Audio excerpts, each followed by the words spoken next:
सिद्ध भी हैं, तो वहाँ से सभी संत मिलने के लिए, मुझे दर्शन देने के लिए आए थे। तो बहुत सारा वार्तालाप हुआ, तो बहुत मैंने खुशी व्यक्त की। संतों का दर्शन मेरे जीवन की सबसे बड़ी उपलब्धि है। बहुत सारी बातें की, को संत साधु सज्जन मिलते हैं तो बहुत सारे ज्ञान की बातें होते हैं, बहुत सारा गहरा रहस्य सुनने का अवसर मिलता है जीवन में। और कुछ हम सबको न मिले, लेकिन अच्छे लोगों की संगत मिल गई तो अभी जीवन में कुछ रंगत आ जाती है। तो अच्छे लोगों की संगत न हो तो अच्छे पुस्तकों की संगत करो। और दुनिया में श्रेष्ठ कोई हमारा मित्र तो श्रेष्ठ पुस्तक है।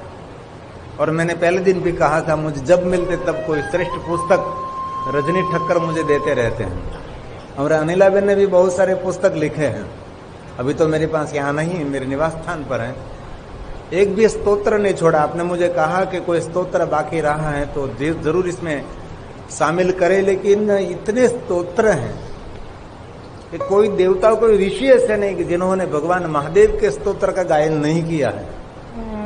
कितने स्तोत्र लिखे और कितने स्तोत्र कहें जो जो प्रसिद्ध हैं, और बहुत सारे स्तोत्र तो अप्रसिद्ध रहे, दुनिया और समाज के बीच पहुंचे ही नहीं। ऐसे बहुत सारे स्तवन है, बहुत सारे स्तोत्र हैं, बहुत सारे स्तुति है।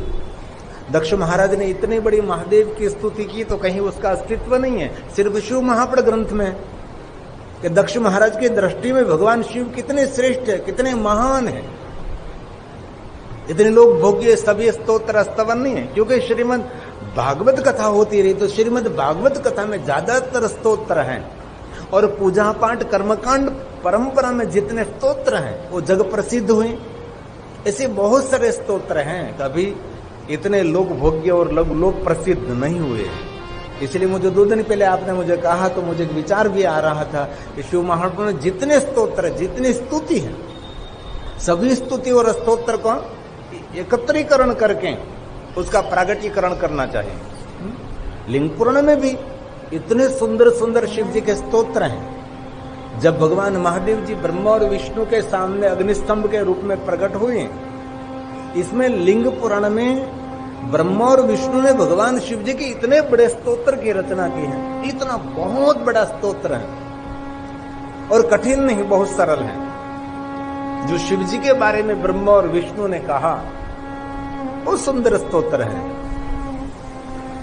और मैंने बहुत बार कथा में कहा है कि महादेव के बारे में जितने स्तोत्र स्तवन अष्टक हैं, इतना कोई देवताओं के लिए कोई इतने स्तोत्र स्तुति कहीं नहीं आपको मिलेंगे जो शिव जी के बारे में। क्योंकि शिव हमारा सबका मूल है, हमारा सबका मूल तो है, लेकिन जगत का आधार भी भगवान शिव है।